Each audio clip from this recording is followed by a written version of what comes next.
बच्चों good morning. जैसा कि आप जानते हैं कि हमारा जो है कार्बोक्सिलिक अम्ल का चैप्टर चल रहा है, 12B का चैप्टर चल रहा है जिसका हेडिंग है कार्बोक्सिलिक अम्ल।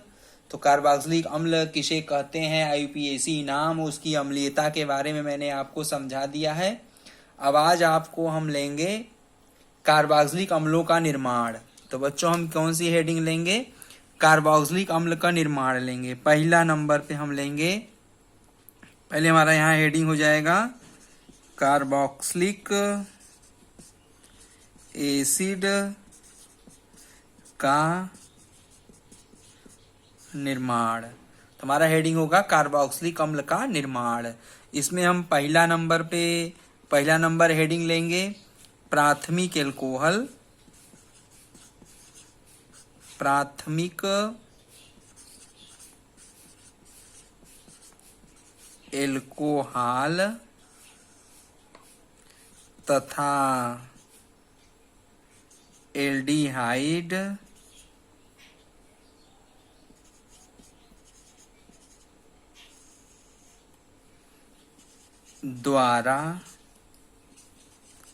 द्वारा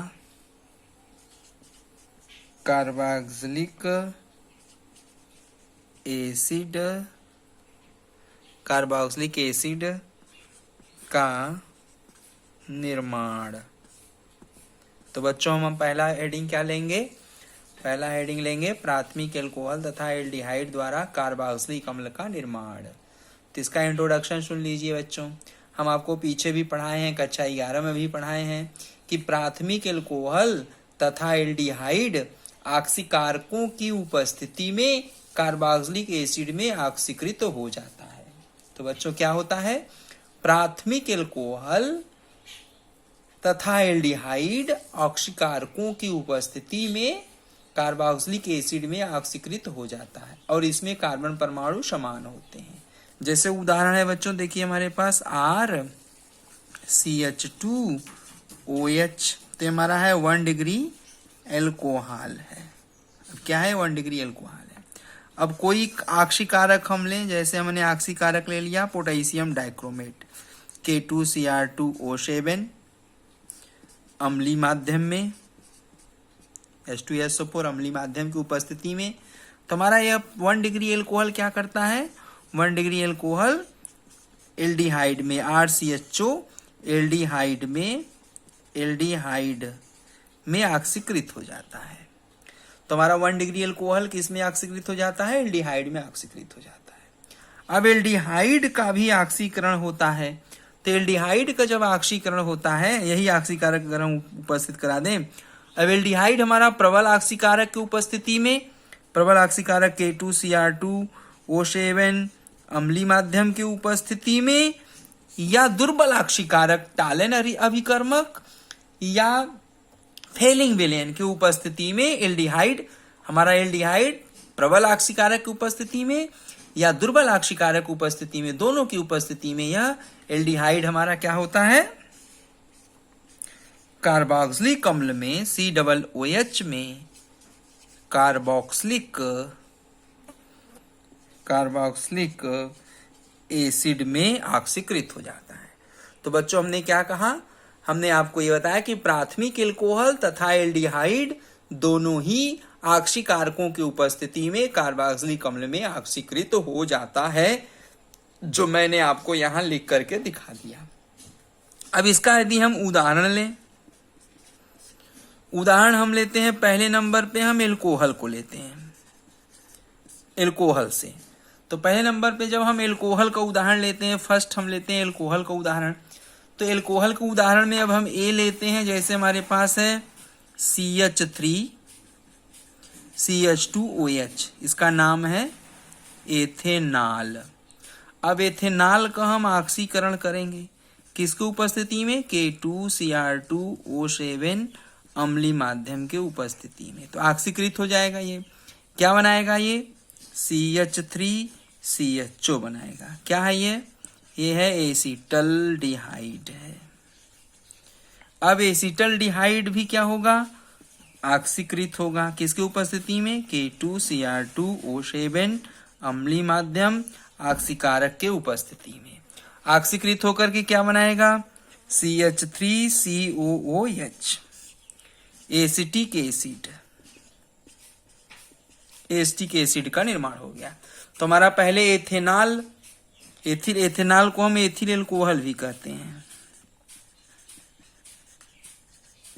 तो हमारा एथिल एल्कोहल ऑक्सीकारक की उपस्थिति में एस्टल्डिहाइड में ऑक्सीकृत हो जाता है। फिर एस्टल्डिहाइड ऑक्सीकारक की उपस्थिति में एसिटिक अम्ल में ऑक्सीकृत हो जाता है और सब में कार्बन परमाणु की संख्या समान है। ये तो हमारा हुआ पहला उदाहरण। इसी प्रकार हमारा दूसरा उदाहरण है बी है। जैसे हम प्रोपेनॉल ले लें तो CH3 CH2 CH2OH, ये इसका नाम है हमारे पास प्रोपेनॉल। तो प्रोपेनॉल का यदि हम ऑक्सीकरण करें K2Cr2O7 अम्लीय माध्यम में तो क्या हो जाएगा? हमारे पास क्या मिलेगा? प्रोपेनॉल्डिहाइड मिलेगा, CH3 CH2 CHO मिलेगा। इसको कहते हैं प्रोपेनॉल। अब प्रोपेनॉल का ऑक्सीकरण करेंगे K2Cr2O7 अम्लीय माध्यम में तो हमें क्या मिलेगा? प्रोपेनोइक एसिड मिलेगा, CH3 CH2 COOH। क्या मिलेगा हमें? हमें मिलेगा प्रोपेनोइक एसिड। तो यदि बच्चों हम प्रोपेनॉल का अगर ऑक्सीकरण करेंगे तो प्रोपेनॉल प्राप्त करेंगे, फिर प्रोपेनॉल का ऑक्सीकरण होगा तो हमें प्रोपेनोइक एसिड प्राप्त हो जाएगा। तो ये वीडियो को पॉज करके अवक्रिया को लिख लीजिएगा। तीसरा हम सी उदाहरण लेते हैं। जैसे हमारे पास बेंजिल एल्कोहल है, बेंजिल एल्कोहल है C6H5CH2OH है। तो C6H5CH2OH ये हमारा है बेंजिल एल्कोहल। क्या है? बेंजिल, BENZYL, बेंजिल एल्कोहल है ये। तो बेंजिल एल्कोहल का यदि हम ऑक्सीकरण करेंगे K2Cr2O7 अम्लीय माध्यम में तो हमें क्या मिलेगा? हमें मिलेगा बेंजल्डिहाइड, C6H5CHO मिलेगा।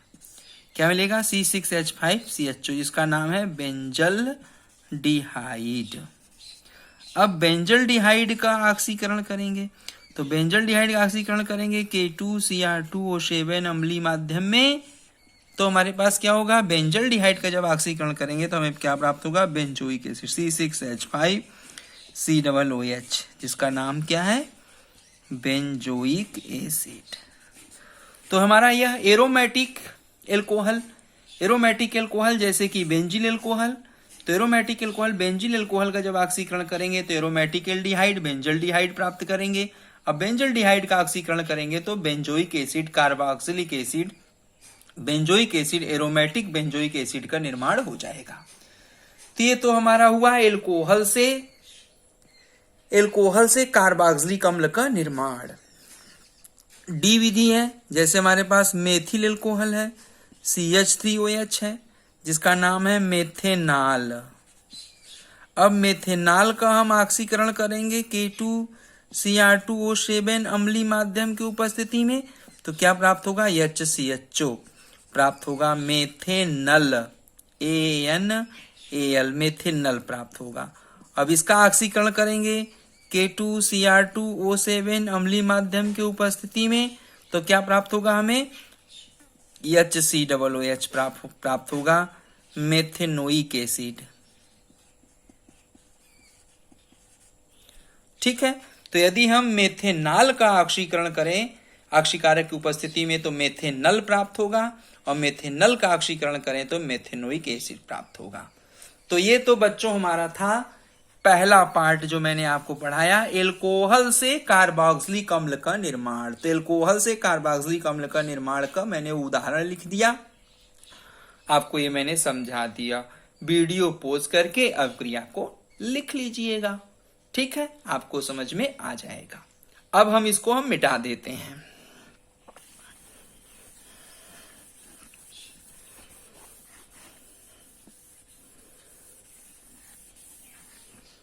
अब बच्चों देखिए, अब हम लेंगे दूसरा एग्जाम्पल लेंगे। जैसे हम केवल एल्डिहाइड ले रहे हैं। क्या ले रहे हैं? एल्डिहाइड ले रहे हैं। तो बच्चों हमारा ये कहना है कि जो एल्डिहाइड है, तो हमारा एल्डिहाइड प्रबल आक्सीकारक,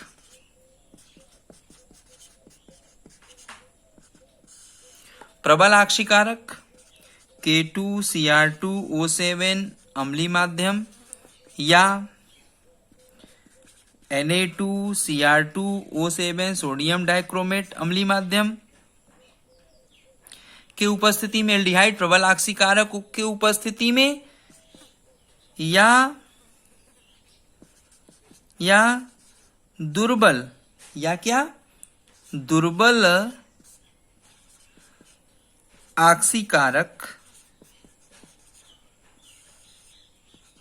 दुर्बल आक्सीकारक जैसे टालन अभिकर्मक, दुर्बल आक्सीकारक जैसे टालन अभिकर्मक जैसे हमारे पास टालन अभिकर्मक है Ag2O, या फेहलिंग विलयन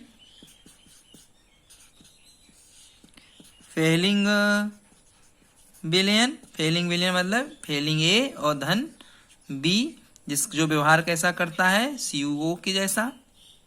हाँ, फेहलिंग विलयन माने दुर्बल आक्सीकारक टालन अभिकर्मक अथवा फेहलिंग विलयन जो हमारे पास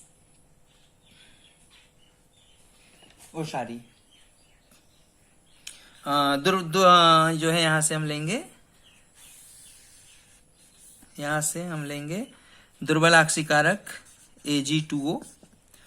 तो हमारे पास एल्डिहाइड प्रबल आक्सीकारक पोटेशियम डाइक्रोमेट या सोडियम डाइक्रोमेट, अथवा दुर्बल आक्सीकारक हम यहां ले सकते हैं, अथवा कर दें, अथवा दुर्बल आक्सीकारक जैसे टालन अभिकर्मक Ag2O के द्वारा कार्बोक्सिलिक अम्ल में आक्सीकृत हो जाता है। अब इसका उदाहरण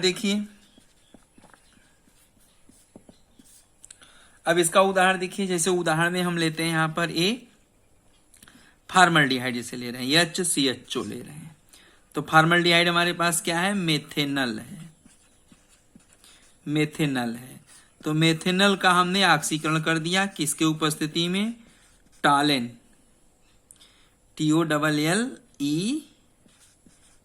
टॉलेंस रिएजेंट। तो हमारे पास ये किस में ऑक्सीकृत हो जाता है? HCOOH, कार्बोक्सिलिक एसिड, फॉर्मिक, जिसको हम कहते हैं मेथेनोइक एसिड में ऑक्सीकृत हो जाता है। तो मेथेनल हमारा टालन रिएजेंट के द्वारा भी मेथेनोइक एसिड में ऑक्सीकृत हो जाता है। इसी प्रकार हमारा B उदाहरण है, जैसे एसिटल्डिहाइड है, CH3CHO है, एसिटल्डिहाइड है, तो एसिटल्डिहाइड भी ऑक्सीकृत हो जाता है किसके उपस्थिति में? टॉलेन रीजेंट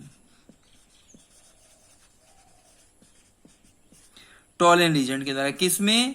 CH3COOH में। किसमें? ये हमारे पास क्या है? ये हमारे पास है एथेनल है।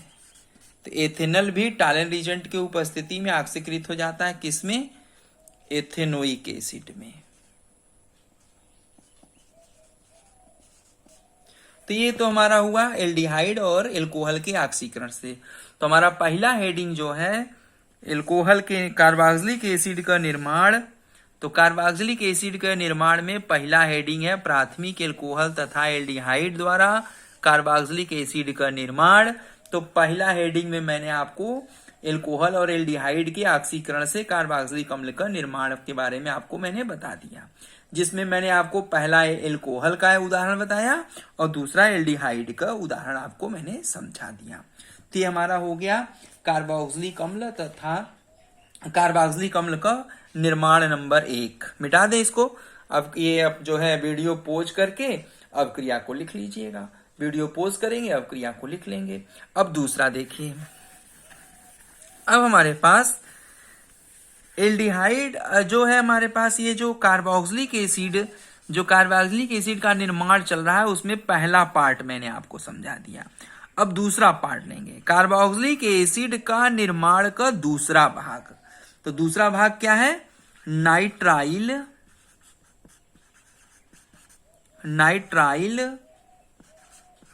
के जल अपघटन द्वारा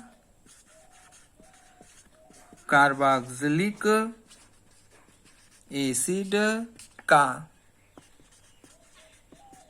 निर्माण। तो कार्बोक्सिलिक एसिड का निर्माण नंबर 2, कार्बोक्सिलिक एसिड का निर्माण नंबर 2 नाइट्राइल के जल अपघटन द्वारा कार्बोक्सिलिक एसिड का निर्माण। ये हमारा हेडिंग हो गया। दूसरा हेडिंग हमारा क्या हो गया? नाइट्राइल के जल अपघटन द्वारा कार्बोक्सिलिक अम्ल का निर्माण। तो बच्चों इसको ध्यान में रखिए, क्या है कि जब हम एल्किल नाइट्राइल को, किस नाइट्राइल को? जब हम एल्किल नाइट्राइल को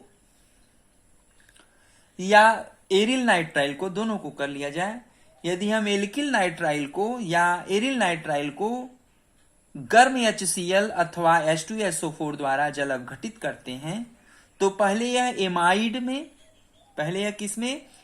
एमाइड में अपघटित हो जाता है। फिर हमारा एमाइड अपघटित होकर, एमाइड हमारा अपघटित होता है तो अम्ल का निर्माण करता है, कार्बोक्सिलिक अम्ल का निर्माण करता है। यह विधि अम्ल संश्लेषण की सबसे सर्वोत्तम विधि है।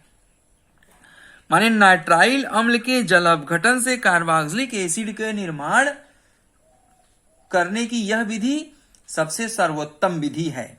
कैसे? जैसे हम नाइट्राइल ने यहाँ पे RC ट्रिपल बॉन्ड N, तो हमने क्या लिया यहाँ पर? एल्किल नाइट्राइल लिया। क्या लिया? एल्किल नाइट्राइल लिया। अब एल्किल नाइट्राइल का हम जल अपघटन करते हैं, HOH की उपस्थिति, जल अपघटन करते हैं। किसके उपस्थिति में? HCl की उपस्थिति में अथवा H2SO4 की उपस्थिति, माने अम्ल के उपस्थिति में। तो हमारा अम्ल के उपस्थिति, अम्ल HCl अथवा H2SO4, अम्ल के उपस्थिति में एल्किल नाइट्राइल का जब जल अपघटन होता है तो पहले एक अस्थायी यौगिक बनता है RC, एक तरफ हमारे पास क्या हो जाएगा? OH हो जाएगा, और एक तरफ हमारे पास डबल बॉन्ड NaH हो जाएगा। ठीक है, तो हमारे पास क्या होगा? यहां अगर देखा जाए तो इस पर मान लीजिए एक धनायन और इस पर हमारे पास ऋणायन आ रहा है, तो हमारे पास ये ऐसे हमारे पास टूटेगा, तो हमारे पास ये OH वाला, ये अगर देखा जाए यहां से, यह OH वाला, यह ऋण चार्ज वाला OH वाला, ये क्या करेगा? C पर आक्रमण करेगा, और ये हमारे पास जो ऋण चार्ज है ये जाकर के H से मिल जाएगा। देखिए हम एरो से दिखा दे रहे हैं, हमारा यह OH निगेटिव जाके कार्बन से जुड़ेगा और फिर ये नाइट्रोजन निगेटिव जाके हाइड्रोजन धनायन से जुड़ जाएगा। तो इस तरीके से हमारे पास यौगिक का निर्माण हो जाएगा, जिसका नाम क्या है? अस्थाई। ये अस्थाई है, अस्थाई है। अस्थाई क्या है? इमिडोल है। इसे हम क्या कहते हैं? अस्थाई इमिडोल कहते हैं। क्या कहते हैं? अस्थाई इमिडोल कहते हैं। अब इसका क्या होता है? पुनर्विन्यास होता है। क्या होता है? पुनर्विन्यास होता है।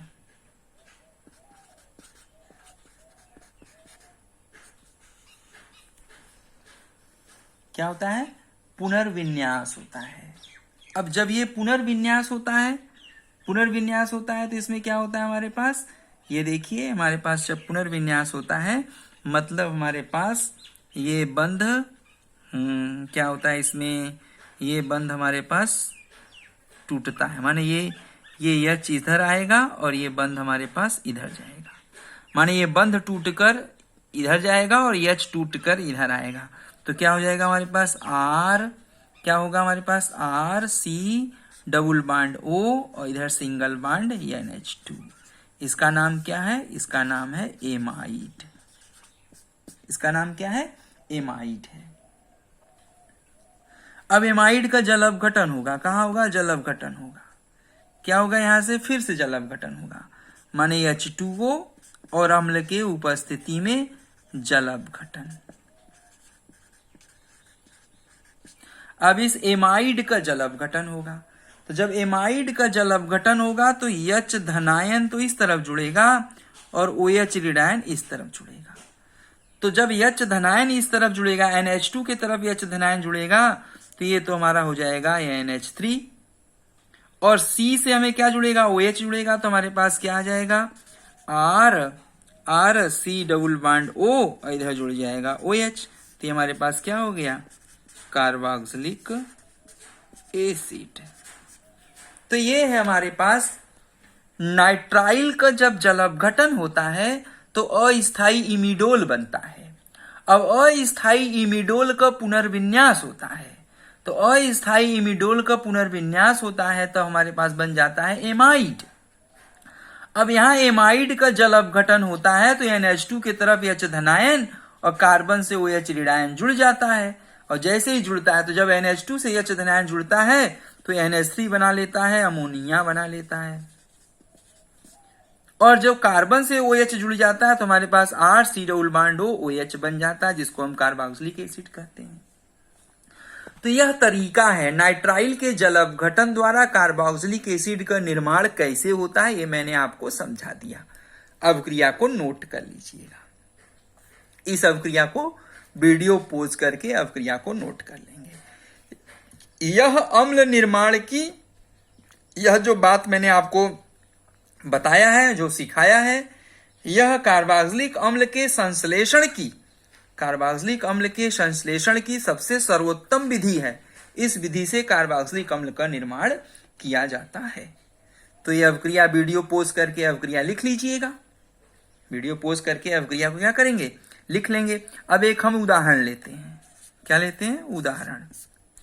अब उदाहरण में लेते हैं, जैसे हमारे पास उदाहरण में एक है, उदाहरण के रूप में जैसे हम लें CH3CN, तो CH3CN का जैसे ही हम, अच्छा इस अवक्रिया को लिख लीजिए तब उदाहरण लेते हैं। वीडियो पोज करके अवक्रिया को लिख लीजिएगा। अब हम आगे इसको मिटा देते हैं। अब देखिए हम यहां उदाहरण लेते हैं, उदाहरण। तो उदाहरण में मैंने लिया CH3C ट्रिपल बॉन्ड N। तो हमने क्या उदाहरण लिया, हमने उदाहरण लिया है यहाँ पर एथेन नाइट्राइल। क्या लिया हमने, ETH एथेन नाइट्राइल लिया। अब एथेन नाइट्राइल्स का जल अपघटन कराएंगे तो हमारे पास ये निगेटिव, ये पॉजिटिव, ये हमारे पास इस कार्बन पर आक्रमण करेगा, ये ऐसे घूमेगा और ये H को पकड़ लेगा।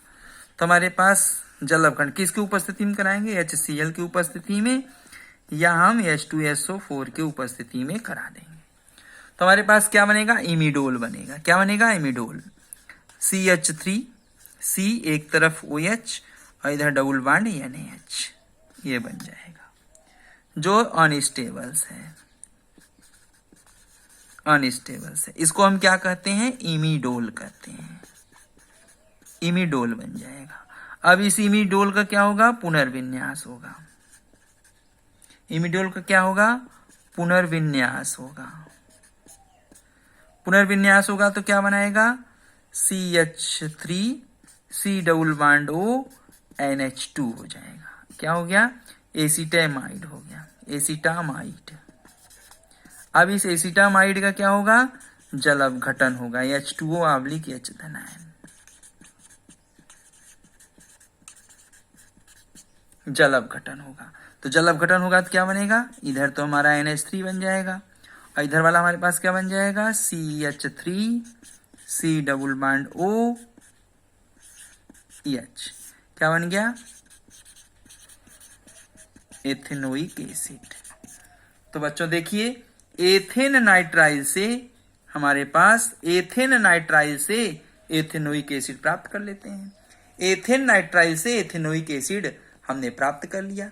तो ये है उदाहरण नंबर 1, जिसको आप अवक्रिया को वीडियो पोज करके अवक्रिया को लिख लीजिए, कैसे हमारा एथेन नाइट्राइल से एस्टिक एसिड बन जाता है। इसको हम शॉर्टकट लिख सकते हैं, शॉर्ट विधि से लिख सकते हैं। शॉर्ट विधि से कैसे लिखेंगे, डायरेक्ट हम लिखेंगे CH3C triple bond N plus 2H2O। तो देखिए हमारे पास एक H2O यहाँ है, एक H2O यहाँ है, तो कितना H2O? 2H2O। और किसके उपस्थिति में लिखेंगे? तनु HCl की उपस्थिति में गर्म कर देंगे। तो हमारे पास क्या बन जाएगा? सीधे हम लिख सकते हैं CH3COOH प्लस अमोनिया NH3, सीधे एथेनोइक एसिड और प्लस अमोनिया। और ये हमारे पास क्या है? जल है। और ये हमारे पास क्या है? Ethane nitrile. तो एथेन नाइट्राइल्स में जब दो अणु जल डाल करके तनु HCl की उपस्थिति में जल अपघटन कराते हैं तो सीधे एथेनोइक एसिड और अमोनिया प्राप्त हो जाती है। तो इस अभिक्रिया को सार्ट विधि से ऐसे भी लिख सकते हैं। तो वीडियो पॉज करके अभिक्रिया को लिख लीजिएगा। ठीक है, अब हम मिटा देते हैं। अब हम लेते हैं आगे नोट पॉइंट लेते हैं, विशेष बात बता देते हैं। नोट पॉइंट 1 लेते हैं। नोट पॉइंट 1 हमारा क्या कहता है? HCN का जल अपघटन करते हैं तो फार्मिक एसिड बनता है। माने HCN के जल अपघटन से HCOOH बनता है। माने हाइड्रोजन साइनाइड का जल अपघटन कर दे तो फार्मिक एसिड बन जाता है। वो कैसे? देखिए HCN, इसका नाम है हाइड्रोजन साइनाइड। अब हाइड्रोजन साइनाइड को दो अणु H2O की उपस्थिति में क्या करें? जल अपघटन कर दें। HCl अम्ल के उपस्थिति में हीट कर दें तो क्या बन जाएगा? हमारे पास बन जाएगा HCOOH और प्लस बन जाएगा अमोनिया। तो हमारे पास क्या हो गया? Formic acid. तो हाइड्रोजन साइनाइड के जल अपघटन से HCOOH बनता है। ये नोट नंबर 1 हो गया। नोट नंबर 2 जान लीजिए। नोट नंबर 2 क्या है? एल्किल हैलाइड से कार्बोक्सिलिक अम्ल बनाया जा सकता है। यहां कहा जा रहा है एल्किल हैलाइड से कार्बोक्सिलिक एसिड बनाया जा सकता है। दूसरा नोट पॉइंट क्या कर रहा है? एल्किल हैलाइड से कार्बोक्सिलिक एसिड बनाया जा सकता है। वो कैसे? जैसे हम यहां पर ले लें CH3Br, जिसका नाम है मेथिल ब्रोमाइड।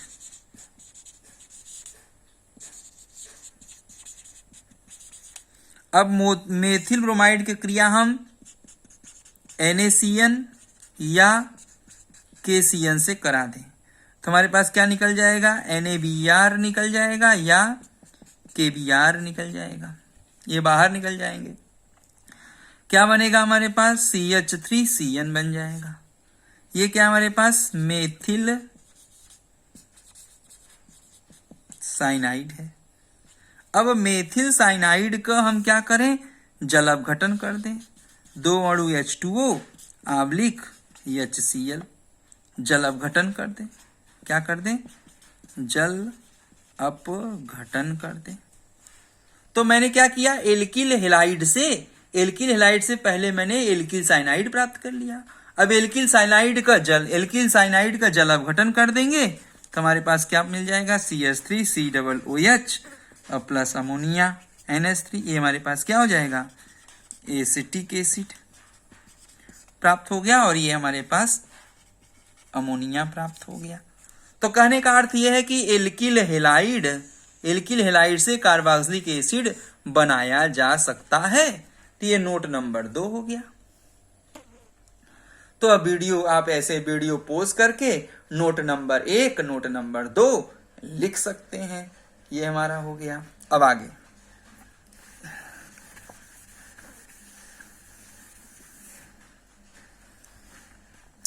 अब देखिए हमारा नोट नंबर 3। तो नोट नंबर 3 क्या है? यह अभिक्रिया कार्बन श्रृंखला के बढ़ाने में प्रयोग करते हैं। माने इसी प्रकार हम एरिल नाइट्राइल्स का नोट नंबर 3 कहता है कि इसी प्रकार एरिल नाइट्राइल के जल अपघटन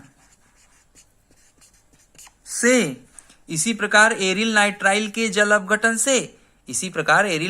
के जल अपघटन से एरोमेटिक कार्बोक्सिलिक एसिड बनाया जा सकता है। माने इसी प्रकार हम एरिल नाइट्राइल के जल अपघटन से एरोमेटिक कार्बोक्सिलिक एसिड भी बना सकते हैं। वो कैसे, देखिए उदाहरण देखिए, C6H5C triple bond N, phenyl cyanide इसका नाम है। क्या नाम है? Phenyl cyanide. अब फेनिल साइनाइड का क्रिया हम किससे कराएंगे? HOH से। तो ये ऋणायन, ये धनायन, अब ये क्या करेगा, हमारे पास इसका साकरण करेगा, ये टूट जाएगा और ये H को पकड़ लेगा। और ये किसकी उपस्थिति में कराएंगे? HCl की उपस्थिति में गर्म करेंगे। तो हमारे पास क्या बनेगा? C6H5C सिंगल बॉन्ड OH और डबल बॉन्ड NH, ये बनेगा। अब ये क्या होगा? अनस्टेबल है। ये क्या बना? इमिडोल बना। अब इसका क्या होगा? पुनर्विन्यास होगा। तो जब इसका पुनर्विन्यास होगा तो क्या बनेगा? C6H5C double bond O NH2, जिसको हम क्या कहेंगे? बेंजामाइड।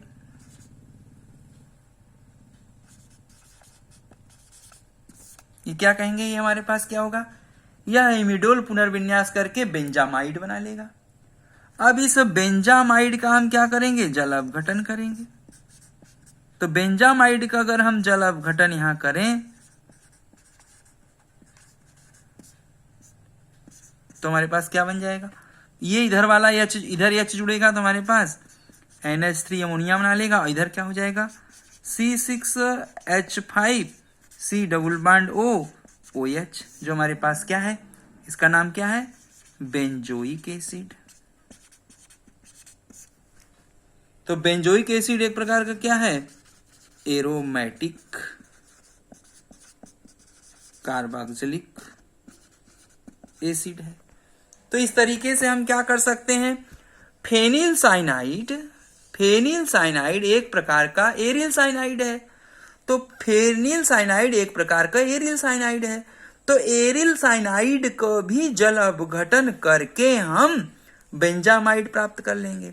और बेंजामाइड से जल अपघटन करेंगे तो हमें बेंजोइक एसिड, एक एरोमेटिक कार्बोक्सिलिक एसिड का निर्माण हो जाएगा। तो ये हमारा हुआ नाइट्राइल के जल अपघटन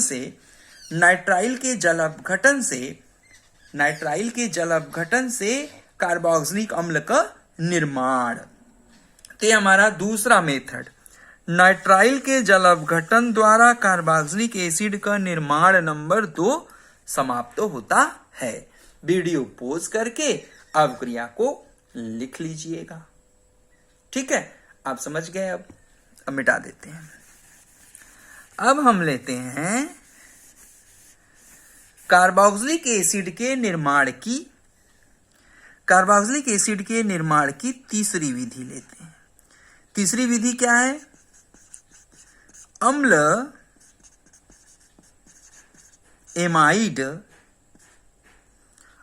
एमाइड द्वारा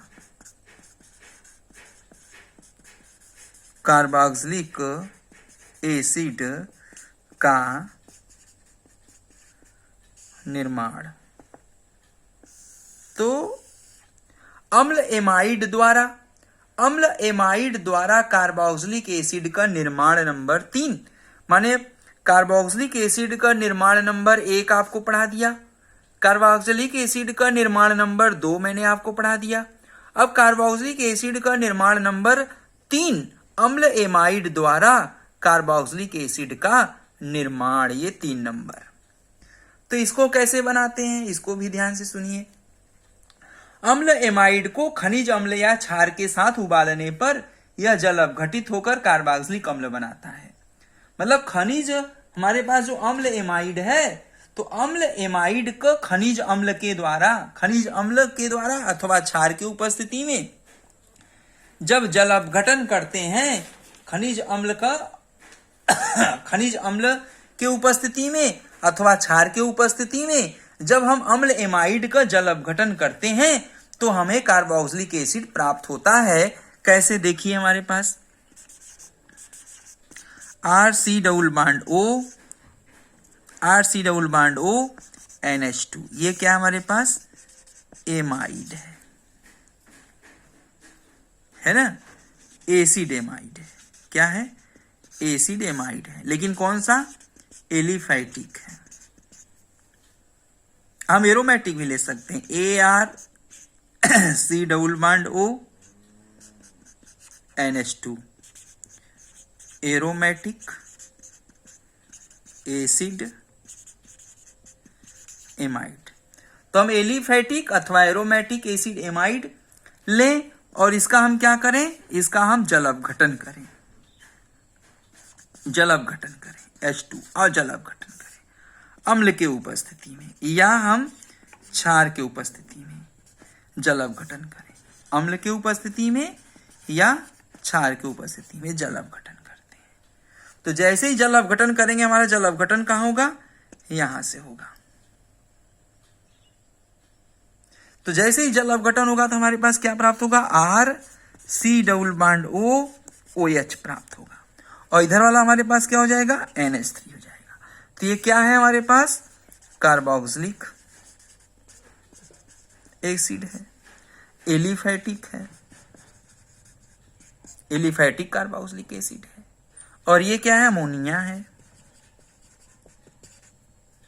और दूसरा, अगर हम ये वाला एरोमेटिक एमाइड का अगर कर रहे हैं तो एरोमेटिक एमाइड में हमारे पास ARC double bond O OH plus ammonia बनाएगा। ये हमारे पास क्या है?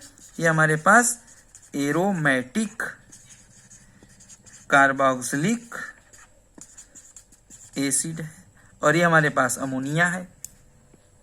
ठीक है, तो इस प्रकार से हम एलिफैटिक एमाइड का भी और एरोमेटिक एमाइड का भी अम्ल अथवा क्षार की उपस्थिति में जब जल अपघटन करते हैं, क्या करते हैं? जल अपघटन करते हैं। क्या करते हैं? जल अपघटन करते हैं। तो एमाइड का जल अपघटन, एमाइड का जैसे ही जल अपघटन किया जाता है, कार्बोक्सिलिक एसिड हमें प्राप्त हो जाता है।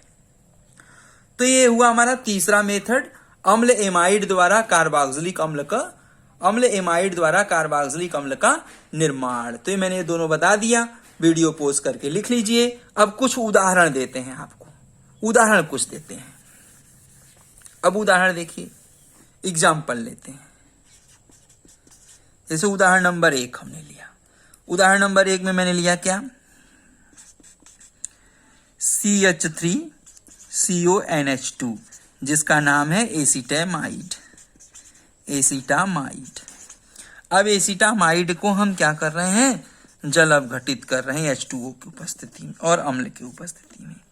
तो जैसे ही हमने जल अपघटन किया तो हमारे पास क्या प्राप्त हुआ? CH3COOH प्लस अमोनिया NH3 प्राप्त हो जाएगा, और ये हमारे पास मिल गया एसिटिक एसिड। ठीक है, ये उदाहरण नंबर 1 हो गया। उदाहरण नंबर 2 लेते हैं। उदाहरण नंबर 2 में हम जैसे लेते